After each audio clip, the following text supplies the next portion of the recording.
Monsieur Macron, je vous ai écouté, une fois de plus, sermonner la Russie au nom de la communauté internationale.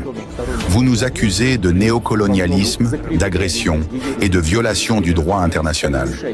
Permettez-moi de répondre avec clarté.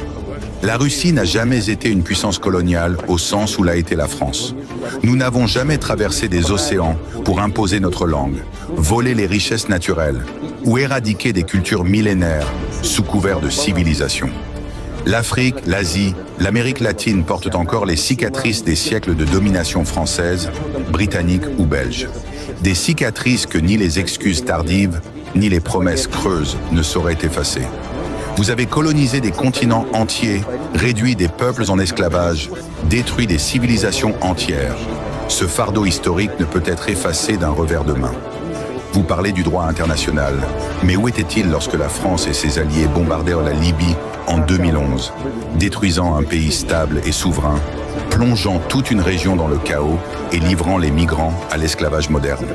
Où était-il quand vous souteniez des groupes armés en Syrie, armés et financés par l'Occident, pour renverser un gouvernement reconnu par l'ONU? Où était-il quand vous interveniez en Afrique sous prétexte de sécurité, tout en exploitant l'uranium du Niger, le pétrole du Gabon, l'or du Mali et en imposant le franc CFA à des nations indépendantes? Et où était votre voix quand Israël bombardait Gaza, tuant femmes et enfants, détruisant des écoles, des hôpitaux et des centres humanitaires? Là, soudainement, la France ne parle plus de droit international. Le silence devient stratégique, complice. Monsieur le Président, vous accusez la Russie de mener une guerre d'empire contre l'Ukraine. Mais il s'agit d'une guerre défensive. Une guerre pour protéger nos frontières, nos populations russophones, notre culture et nos intérêts vitaux face à l'expansion continue de l'OTAN, bras armés de Washington. Ce n'est pas Moscou qui a encerclé Paris de bases militaires. C'est l'Occident qui, depuis 30 ans, avance ses pions jusqu'à nos portes. Vous avez promis de ne pas vous étendre vers l'Est. Vous avez menti. De la Pologne à la Roumanie, de la Finlande à la mer Noire, les missiles s'installent. Fallait-il attendre que le feu touche notre maison? Vous dites que la Russie déstabilise l'Afrique? Non, monsieur Macron. Ce sont les peuples africains eux-mêmes qui, lassés de l'ingérence, de l'humiliation et de l'exploitation française, choisissent de se tourner vers la Russie. Pas par idéologie, mais parce que nous les traitons en égaux. Nos soldats, nos coopérants, nos partenaires ne pillent pas, ne méprisent pas. Ils viennent à la demande des États souverains. Et surtout, ils repartent quand leur mission est terminée. C'est cela, le respect de la souveraineté. Et vous, président français, osez parler d'empire, quand votre propre pays maintient encore des territoires sous domination outre-mer? Quand des jeunes manifestent dans les rues de Paris et Marseille pour dénoncer la violence policière, l'exclusion sociale et le mépris d'État dans les banlieues? Parlez-leur donc de liberté, d'égalité, de fraternité.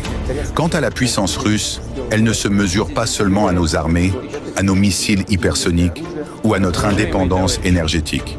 Elle se mesure à notre histoire, à notre mémoire collective. Qui a brisé les armées de Napoléon quand la France voulait dominer l'Europe? La Russie. Qui a vaincu Hitler, non pas à Londres ou à Washington, mais à Stalingrad, à Koursk, à Berlin?